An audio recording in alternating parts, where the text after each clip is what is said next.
Hi, this is Joe, and this is the Filmjoe podcast, where film talk happens. 1, 2, 3, 4.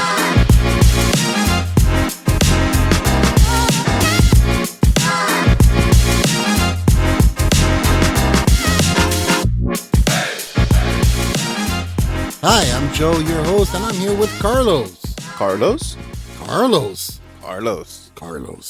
And welcome to the podcast, where we talk about films, filmmakers, trends, the good, the bad, and the not so bad, all in the spirit and for the love of film. So today we are discussing The Walking Undead. We're talking about zombie films. Zombie? Zombies. Zombie. Zombies, but not your average zombies. We're going to talk about the zombie comedy film. Interesting. So like the subgenre. The sub-genre. Yeah, I guess you can call it a subgenre. Yeah, you already one sub short, but sure. Yeah, of course. So, but first,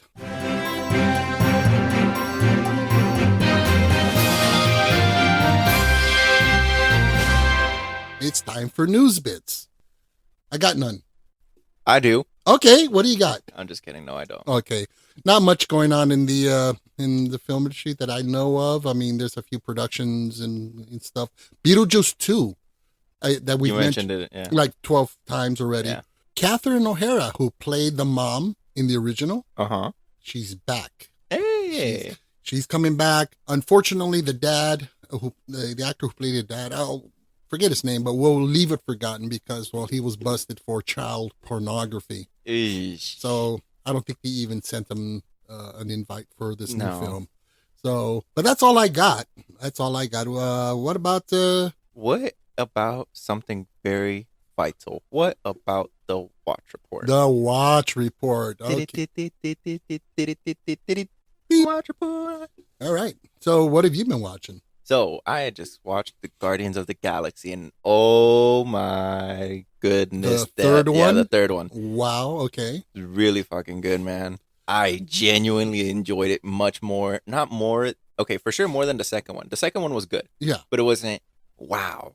Okay. You know what I mean? But it was equally as good, if not slightly better than the first. Really? Yeah. Okay. Yeah, again, we all know how I feel about the current run of superhero films, hmm but I am interested in watching this one. Yeah, It it tickles your heart a little bit, A little heart tickling. or heart tickling. Yeah, That's kinky. yeah, Wow. Okay. fondling, might say. Oh, that's intense. Okay. Yeah. So what else? But it's sad to see that James Gunn is no longer going to be doing any more projects for Marvel. I think the last Guardian was his last one. Well, he's smart because Marvel is kind of a sinking ship. And I don't know if they know this, Yeah. but they're slowly going down. And I think there's some prominent projects Mhm. out of DC and Warner Brothers that, could come out pretty good. So James Gunn may be able to turn that boat around and fly right. Maybe. So, But for sure, I mean, sad to see him go, but he's on to better things. Possibly. much better things because Marvel sucks. Eh, Marvel sucks. I used to be in the Marvel camp, but they I suck. like it. I still like him. And what else have you checked out? That's it. That's it. That's Okay. it. Well, I got to see Dungeons and Dragons Hey, with, okay. with Chris Pine and Michelle Rodriguez. Okay. Not bad. It didn't do well in the box office, probably because the lack of star power. Not only that, I don't remember what was out at that same time. I think it might have been Scream. I think he opened up against Scream. Yeah, I think it opened like either next weekend or weekend before Scream. And then you have The Evil Dead Rise that came out after that. Yeah, so it didn't have like a whole lot of. It didn't have a chance. Yeah. But it was not bad. It definitely, I'm not familiar with the Dungeons and Dragons game. You never rolled a d20? I never rolled a D21 even. That's not a thing. It is. No. It is. It's a 20-sided dice. Like, check out the rule book. Kind of hard to roll a 21. It balances perfectly between the 20 and the 21. Hey, there you go. But I heard that it does encompass a lot of the elements of the game. And I know that the game is pretty much an open kind of environment where you create your stories and you based on the mythology Mm-hmm. of the characters or types of characters that you create your own chronology and story and situations. And that's what they did here. Mhm. And it works. It's pretty good. Chris Pine, he's great. Michelle Rodriguez was pretty good. Hugh Grant, he was in it. He was pretty decent. But the surrounding cast were kind of weak. But overall, I think that may have been what killed the film, in the box office. But it was pretty good. Okay. I enjoyed it. I feel like that was the consensus between anybody who watched it. It was like, yeah, it was good. It was enjoyable. Yeah, it would just apparently not enough of them because they didn't make that much money. Yeah. Fuck it. Okay. Hard to see it. Yeah. So the next movie, I saw the next film. I actually saw this last night, and it was my wife and I. We were kind of like sitting there watching TV. Oh, what do we watch? We're scrolling through the various channels, and she comes across this found footage movie. Uh-huh. Yeah, like I haven't had enough of this, since our last podcast Yeah. on found footage, and it's called The House on Mansfield Street. Oh, I haven't heard of that one. No. Okay. I'm like, no. No. And it's about this, it's set in England, Mm-hmm. and this British guy. And so he gets a new flat, and he lives by himself, and shit starts to go sideways, and you hear noises and everything. God, it was awful. Yeah. I mean, it was boring, it was awful, and a little heavy-handed when it was trying to give you the money shots. Mhm. But yeah, it I was didn't. like, scary, you're so scared. Yeah, I mean, type of thing. there was one sequence that was kind of creepy where he walks into his bedroom and he sees like a body underneath his blanket, Mm. and he walks in and it starts to rise like there's somebody actually in there, Mm. and it was pretty effective. And then he takes the blanket off, and which, first of all, who the fuck would do that? I see that. I'm turning right back around. I'm going to the church. I'm Yeah. going to somewhere. I mean, a mosque. I don't care where. Yeah. So he takes the blanket off, and there's nobody there. And yeah, so it just had a lot of improbable elements in it that made it unrealistic. Mm-hmm. So I think it kind of killed itself in that process. But I don't recommend it. I'm not even going to say what streaming service it's on because I want people to avoid this one. Damn. Yeah. Don't even watch it. Don't even make it. Just don't watch it. Don't Just even- Don't yeah. think about it. Don't even mention its title. Mm. Yeah. Mhm. Yeah. Left a bad taste in my mouth. Ooh. Yeah. I have mouthwash if you want. Yeah, I need it. Okay. So what do you say we dive into today's episode? Head first, baby. That's how I Outstanding. roll. Cool. So today we're going to discuss the zombie film, and pretty much you mentioned the zombie film and your mind goes straight to Dawn of the Dead, what was it? World War Z. Actually, that's another one I just rewatched recently. And that's a good one. Yeah. So our minds naturally go that route, but seldomly do we go, oh yeah, the comedy, the zombie comedy, but there's some great ones out there. Mm. So, we want to go on ahead and mention these and talk about those. So let's re-dive in and, or should I say reincarnate, God, revive, you're trying, reinstate? you're digging. Yeah, a little bit. Okay. Oh, get it? Digging? Nah, yours not going to work. Mine not going to work. No one's going to be happy with their jokes. Okay. So first up, we have one that I would pretty much call a classic in this category of this comedy zombie film, and it's one of my favorites overall. So, what's the plan? Right. We take Pete's car, we drive over to Mum's, we go in, take care of Philip. I'm so sorry, Philip.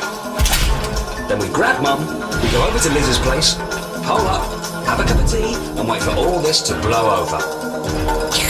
The uneventful, aimless lives of a London electronics salesman and his layabout roommate are disrupted by the zombie apocalypse. We're talking about Shaun of the Dead from 2004, directed by Edgar Wright and stars Simon Pegg and Nick Frost. Love this one. Absolutely. It's just such a goofy, kind of like laid back kind of zombie film, and it just cracked me up. The first time I saw it, I wasn't expecting, first of all, it's thick with British humor. Yeah. And it's great. Simon Pegg, Nick Frost, who are old friends. In fact, You can definitely see that long-term friendship within the movie and how it plays out. yeah.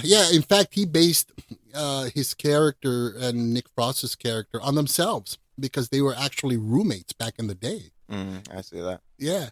And so, so the story basically, you got this guy who works at a dead-end job, and he has a roommate, Nick Frost, who just plays video games and eats and sleeps all day. He has no direction in life, and he goes to work, comes home, does whatever, until the zombie apocalypse hits, and he goes from zero to hero. With a long journey in between. Oh, yeah. I mean, it's a great film. It's a lot of fun. They poke fun at the genre, but also give respect to it. And that's what's great about some of these zombie horror movies, that they're not making fun of the zombie movie. They're actually giving homage to it. And that's what this does. And, with its frenetic editing and sharp dialogue, it makes this one of the best I've seen in this genre. Easily, yeah. Yeah. Now, George A. Romero, the man, the godfather of the zombie film, he saw this film. And keep in mind, he's a very harsh critic of the genre. And he had the right, because he passed away. He had the right because he created this new genre. And he ripped into, The Walking Dead.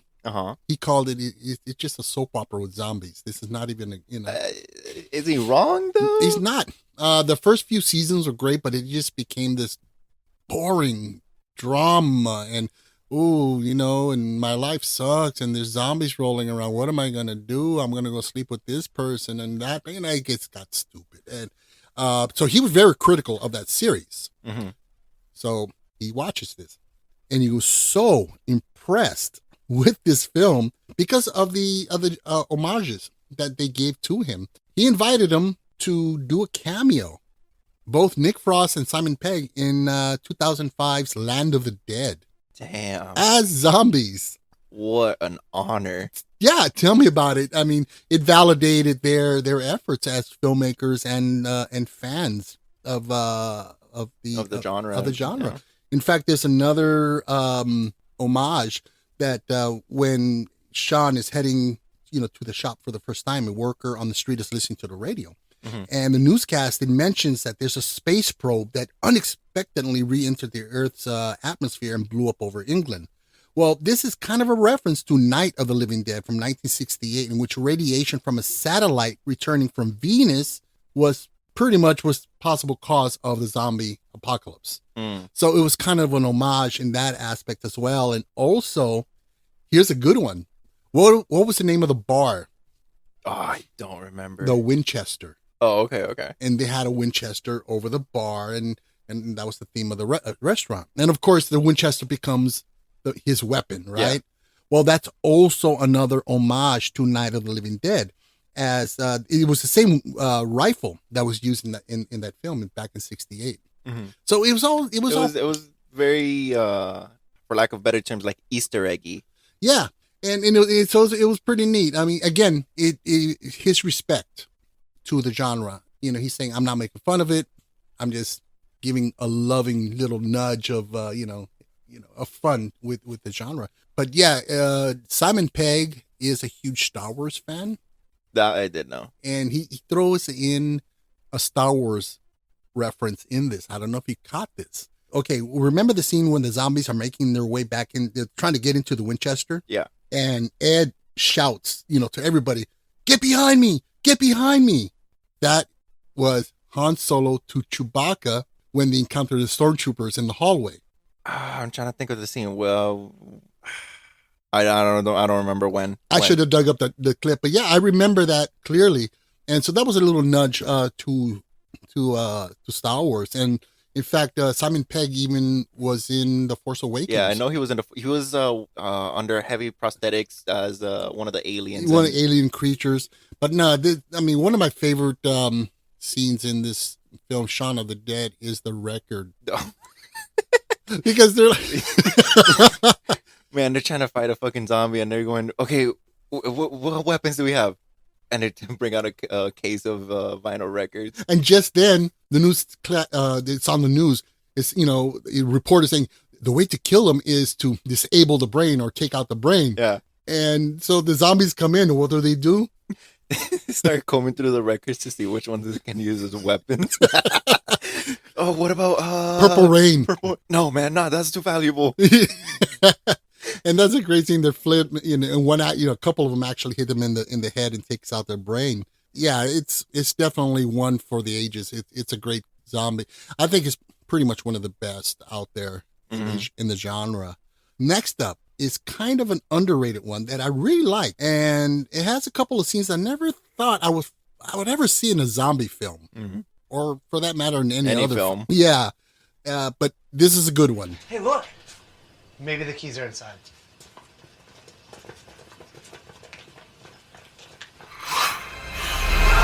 Jesus, this guy again? Someone kill him! Carter, we can't just keep going around killing people. He's a human being. Okay, well, we'll see how you feel when he's eating your nutsack like a street taco. 3 scouts on the eve of their last campout discover that the true meaning of friendship when they attempt to save their own town from a zombie outbreak.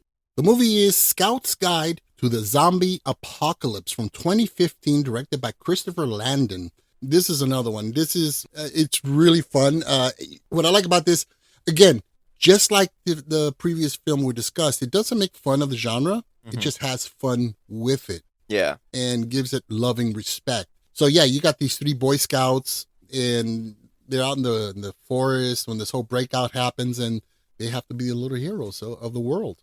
I remember the first time that we were watching this, I think it was all of us together, right? Man, it was funny.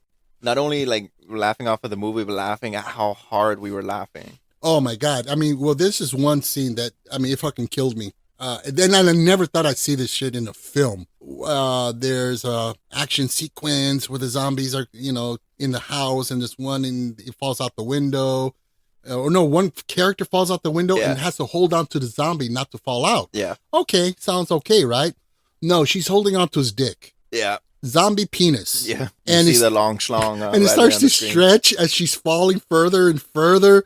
Oh God, I laughed so hard I almost pissed myself. Yeah. This was hilarious. It was a great sequence. And again, that's one of those scenes I didn't think I'd ever see something like that in any zombie movie. Anytime, no. Oh God, no, that was great. That was awesome. And also the one that just killed me was the zombie deer. Oh man. Okay, so when they fucking run that shit over, and then it's dead on the ground, and you don't see it scurry off, right? And then later on in the movie, the scout leader's walking through the forest, and you see some rustling in the leaves. Oh my God! And the deer. Oh. The fucking deer with the most propped version of a head just. Oh, it was hilarious. I've seen zombie dogs, but zombie deer. It's Bambi. Yeah. Oh God, yeah, that was antlers and everything. But overall, I enjoyed it. It had a good, solid story. It was a lot of fun. It had heart. It actually, yeah. It did. It was about friendship. Yeah, it touched not only about friendship, but about like how popularity is like very overrated in high school. Yeah, because you also touch on the story of the bartender girl who apparently like was so popular in high school, right? Mm-hmm. But then later on in life, she's saying like, dude, it doesn't matter. Like that shit gets you nowhere. So it's kind of a coming of age film as well. Yeah, very, very well structured. I loved it. The original title was Scouts versus Zombies. Doesn't hit as hard. The Scout's Guide to the Zombie Apocalypse. That's a title right there. Well, it sounds like the title of like a survival manual or something. Yeah. In fact, Logan Miller, one of the characters, one of the scouts, he would later go on to star in The Walking Dead, which was also a zombie show and a soap opera, which ended up sucking really bad. Yeah. A lot of people hopped off after. Okay, so funny thing, I was watching a TikTok basically where it was a dude breaking down the views that Walking Dead would get, right? And apparently it dropped off super fucking hard after they killed Glenn. The eyeball pops out. Yeah, that a bunch of viewers just never returned after that. Yeah, some people went so far as to say they crossed the line when they killed Glenn in the manner in which they killed him. It didn't bug me. Not really. I was getting so bored. I wanted to see some violence at that point. A little bit, yeah. But they're still expanding that so-called universe. Yeah. Why? I don't know. That show just needs to. You know why it keeps coming back, right? The paycheck. Undead. You didn't see that one coming. You gotta chop off its head, man. Yep. And so So now let's go up to the next one, which is an 80s. We're going to go back to the 80s on this one. Oh, we're jumping. Oh, this is a good one. You know, I keep saying one of my favorites. They're all my favorites. Yeah. It's kind of hard to rank these, but this one is a good one.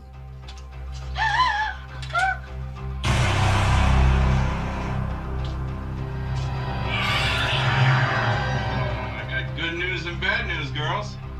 The good news is your dates are here. What's the bad news? They're dead. Alien brain parasites entering humans through the mouth turn their hosts into killing zombies. Bunch of teenagers get together to rise up and fight against them. As one naturally does. Absolutely. And this movie's Night of the Creeps from 1986, directed by Fred Decker, who also directed another classic, Monster Squad. Okay. Oh, okay. Yeah. That one we saw that one. And great film. You have not seen this. Correct. The movie is just chock full of really bad one-liners. Those are the best, man. Like we just heard in the clip. Yeah. And love that just awesome. Also another film that pretty much paid homage to the horror genre in general. Mm-hmm. A lot of the characters, all the main characters, they have famous horror film names. Mm. So you have one character, his name is Chris Romero. Nice. Then you have another guy, his name is James Carpenter Hooper, Oh, which is John Carpenter, Carpenter. and Toby Hooper. And then you have this one female character, Cynthia Cronenberg, which is David Cronenberg. You have Detective Ray Cameron, James Cameron, Detective Landis, as in John Landis, Sergeant Raimi, Sam Raimi, and you have the janitor, Mr. Miner, which is Steve Miner, the director of the first Friday the 13th. So they just they didn't even try a whole bunch of them, man. Yeah, they're not like, let's give a couple of the characters names of the. No, they named Everyone. them all. Everybody's going to be in on this fun. But the movie's, it's a lot of fun. It starts off so cheesy. The way it starts off is it's on an alien ship. Okay. And you have these aliens that are about 3 feet tall I follow. with big heads. As an alien should. And so one of them is sneaking around the ship and he finds this cylinder or something and he steals it. And he's running around. And I guess the police aliens on the ship, Okay. they start chasing after him. They're speaking this funny language and they look really fucking weird with these weird. It's awesome. The makeup effect is off the hook. And they're chasing him and they shoot at him and everything. And suffice to say that the cylinder goes off flying into space Mm-hmm. and lands on Earth Okay. in the 1950s. And that carries the zombie virus. The zombie virus. So it lays dormant or something for a while. And then in the 80s, it comes back and there you have your zombie apocalypse. And oh God, it's just so full of cheesiness and a lot of fun. The zombie special effects, you saw a couple of clips. Yeah.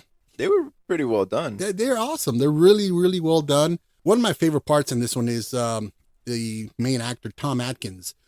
He is kind of a horror staple. He was back in the 80s. He was in The Fog. He was in Creepshow. Okay. He was in Night of the Creeps and a few others. Just a great, great character actor. He was the one who delivered that line, bad news is, Your dates are here. and they're dead. Just an amazing actor. One of my he had a lot of great lines in this. One is, of course, the famous one that everybody knows. He has his, he's killing zombies and stuff, and then he comes across this one zombie, and he's like, "You son of a bitch! I just killed you." But he says it with such conviction and such seriousness. Another one is Detective Cameron is talking to Detective Landis, Mm-hmm. and he says. He goes, what, they're talking, there's a body or something they're going over. He's like, what's this? And the other guy's like, it was a grad student. He was scheduled to work here this evening. Well, looks like he worked a little too hard, huh?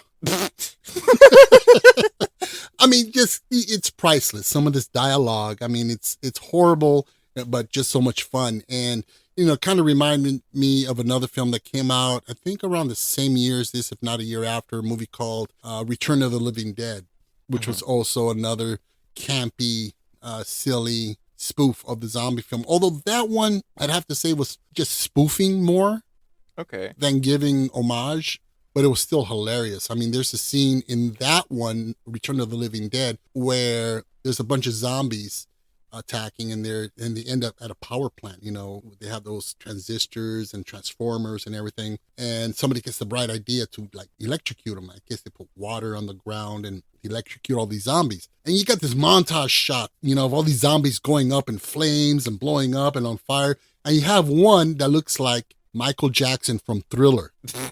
And he's kind of dancing, and then and of course that was very relevant at the time because Thriller had just come out, the music video, which is a great video. Have you seen this video? I have seen the Thriller. Not bad. It's pretty well done. It is. The choreography is good too. Oh, it's amazing. Well, Michael Jackson was amazing. He was an amazing dancer. But the story behind that was, well, a little preface before I jump into that story.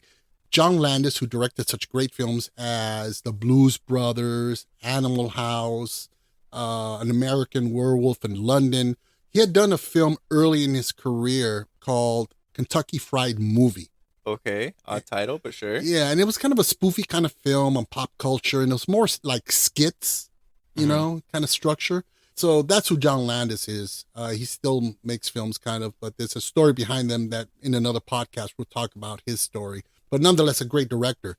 And so Michael Jackson, at this time, he's riding high off the popularity and success of his album Thriller. And he wants to do a video of the song Thriller.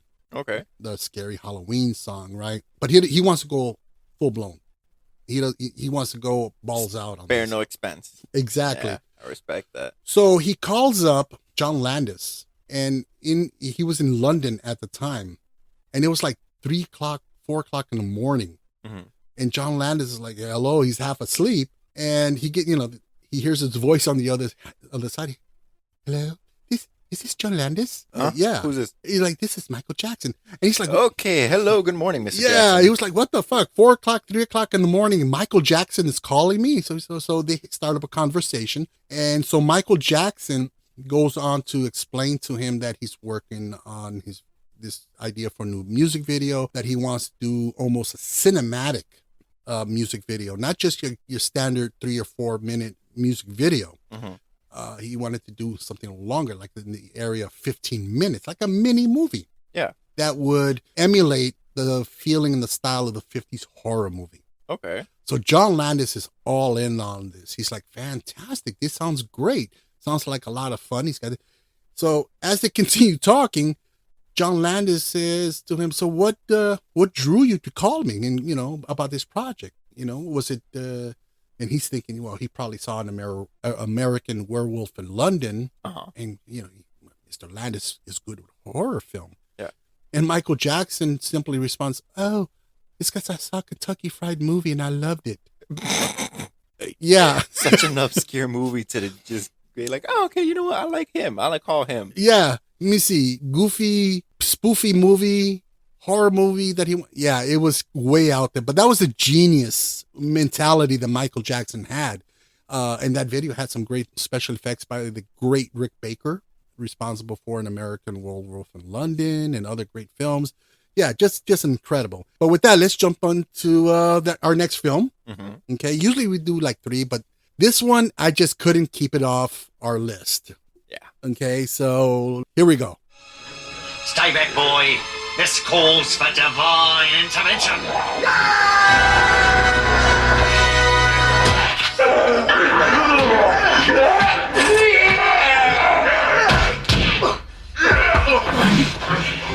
I kick ass for the Lord. Okay, now get ready for this, okay? Okay. A young man's mother is bitten by a Sumatran rat monkey, gets sick, and dies. At which time she comes back to life, killing and eating dogs, nurses, friends, and neighbors.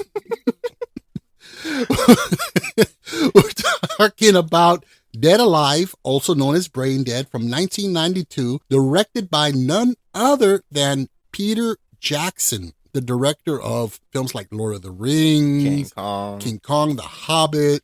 This was very early on in his career, and he had a sick fucking sense of humor. He has a fun sense of humor. I don't know what you're talking about. This movie, I don't know.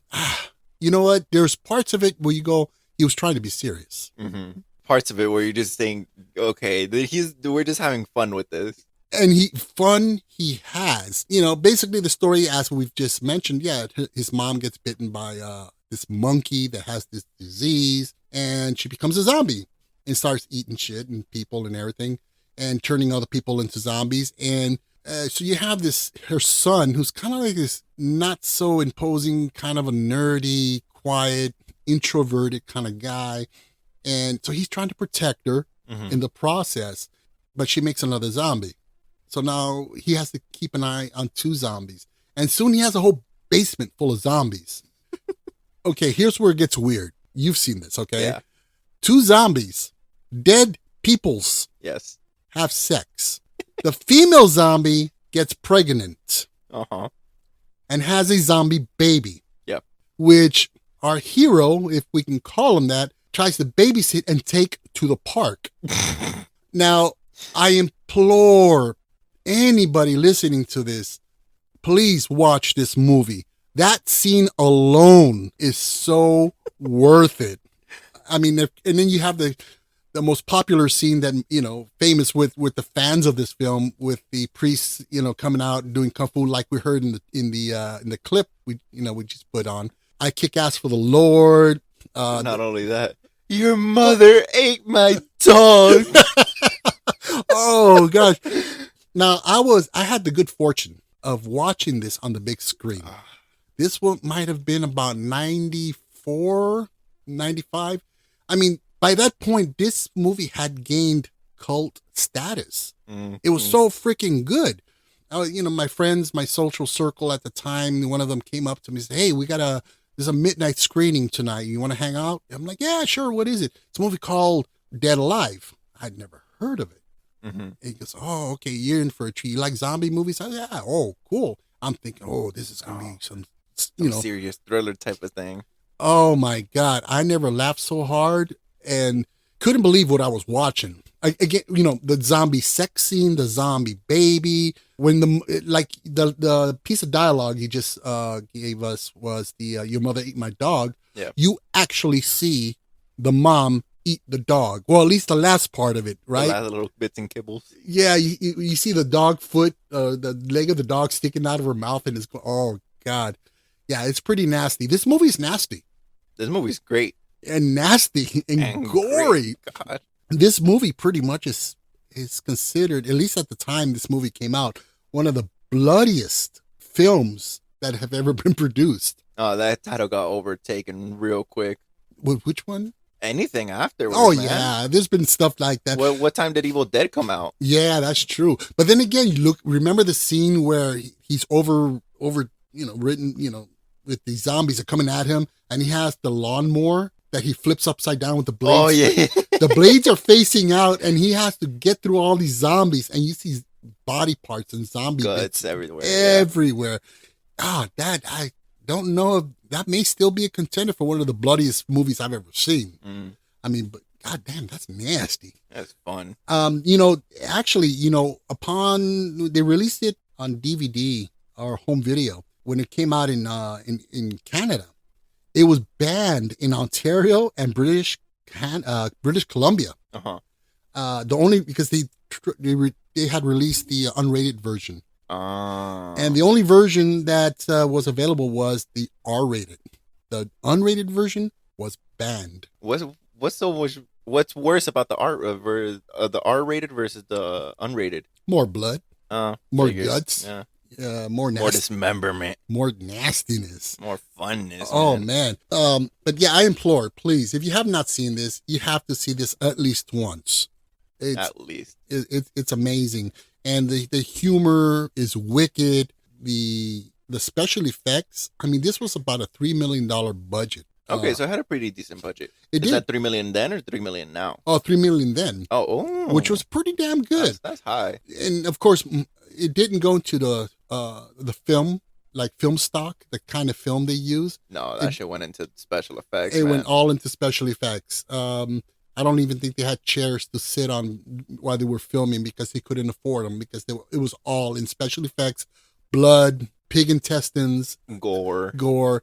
It was nasty, but a lot of fun. And again, I was privileged to be able to see this on the big screen, and it was so worth it. It was fun. It was really, really good. The zombie film overall has always been my favorite go-to genre. Mm-hmm. Now, ironically, I was one of the scaredy cat kids. Huh. I did. I was. So how does that work out then? Well, I was very much, my youngest son, who's to this day cannot watch horror films. No. I was very much like him. I mean, I was. Do you think he'll ever grow out the face like you did? No, because I grew up in the 80s where there was an infusion of a high output of horror films. We don't have that now. So I was kind of like weaned into the genre. Weaned? Weaned. Like weaned. Like weenie? No, not like weenie. Weaned. Man, it's hot in here, isn't it? That's what I'm saying. Oh, well, we do need to get that, what was it? The fan silencer? Yeah, earlier we were discussing this, okay? We were talking about a fan silencer.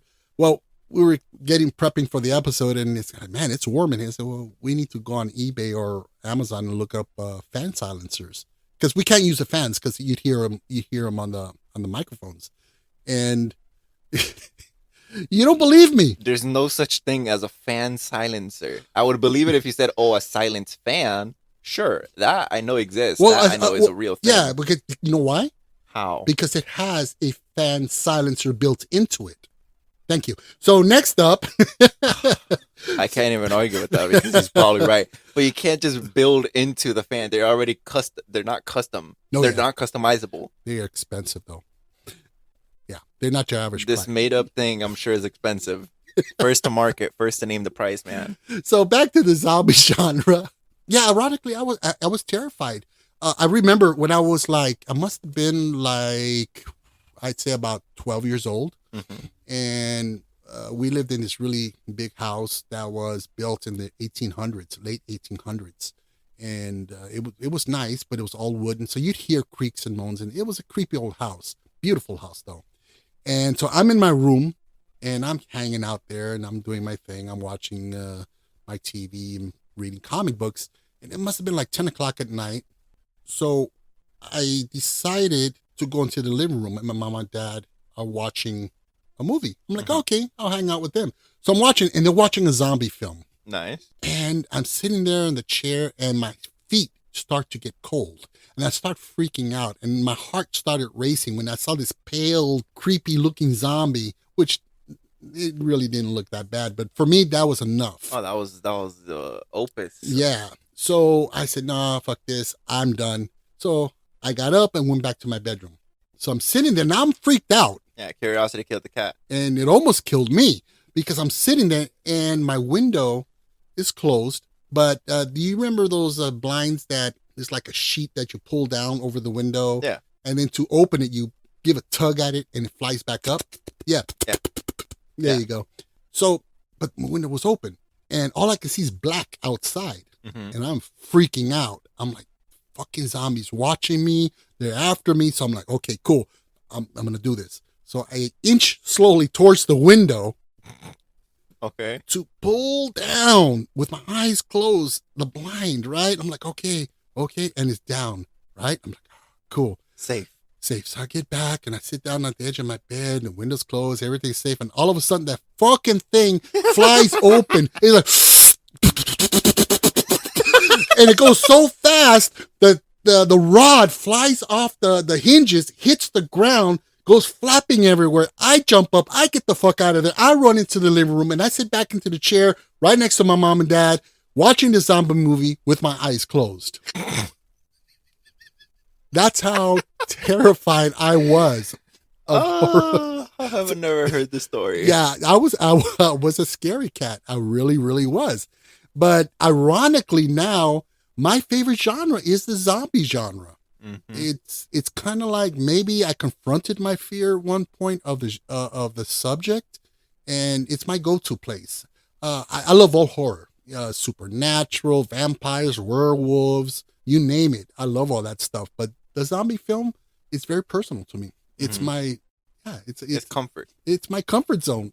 Kind of weird, Yeah. And then I discovered the comedy horror zombie film, which I think it's a welcome addition to it. I mean, there's been others. There's been quite a few zombie films that have been on comedy based that were pretty good. I mean, you have Warm Bodies. Have you seen this? That one I have seen. Yeah, like the Romeo Juliet one. Yeah, it's kind of weird. You know, a guy becomes a zombie. He's still in love with this girl, right? She's still human, but he still has human thoughts or whatever. It was okay. I mean, it was kind of weird. It was. It was. One of the best sequences in there is where he's at the mall and he sees, and it's all gone. He starts remembering what it was like when humanity still roamed the earth.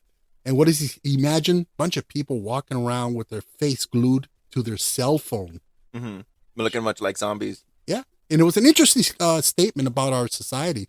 And this was, what year was that? It was quite a few years Early ago. 2000s. Yeah. And it foreshadowed what we have now because we're all zombies on the phone. You know, we're sitting around the dinner table or in social media events, and we're on our phone or we're walking around and walking across the street with a cell phone, get hit by a bus. You know, at least he got it on TikTok. I don't know. Make it famous, man. Yeah. And then there was another one. It was pretty good. You ever heard of Pride and Prejudice by Jane Austen book? Oh, I think I know what you're talking about. Yeah. Well, Pride, they did a Prejudice, mashup. Zombies. Yeah. Pride and Prejudice and Zombies. Yeah. And I never got to see that. There was the era when they were doing mashups like that, Pride and Prejudice and Zombies. There was another one called Abraham Lincoln Vampire Killer. That one was just horrible. Fuck no. That movie was hilarious. That movie was so funny. Abraham Lincoln, part-time lawyer, part-time vampire killer. Oh, horrible. And he saved the Union and abolished slavery, and he killed all the zombies. Fuck, I love that one. You mean to tell me he can behead zombies but can't dodge a bullet? Oh, you went there. Yeah. Too soon?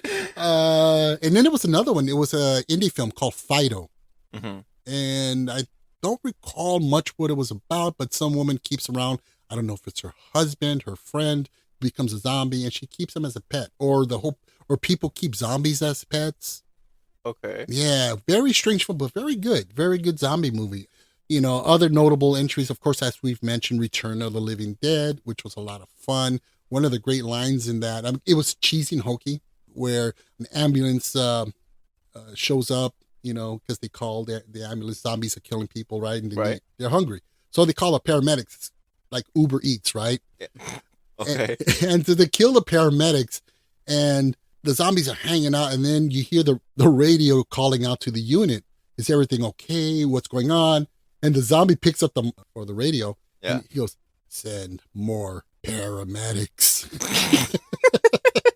It was good. It's a lot of fun. Great special effects also, and it never takes itself seriously. And of course, we have from 2009, Zombieland, which was also pretty damn good. Was pretty fucking funny. That was good. I like that. My favorite sequence in that is when they kill Bill Murray. It's okay. So man. Spoiler alert. Okay, you can pause us, watch the movie, come back, and finish the podcast. But basically, our team of heroes in the film, they end up at Bill Murray's house. The actual Bill Murray. So he plays himself. And they're like, oh, wow, Bill Murray's so cool. And he's hanging out with them, and they're all secured in this building, in this house, and no zombies can get in. And so they're hanging out, and it's Bill Murray. So Bill Murray says, I'll come back. And he comes back with zombie makeup to fuck with them, you know, just to kid around with them. And they shoot him. Well, I mean, wouldn't you? And they're like, oh, you just killed Bill Murray. Oh my God, that was classic. It's a good one. Woody Harrelson's in that.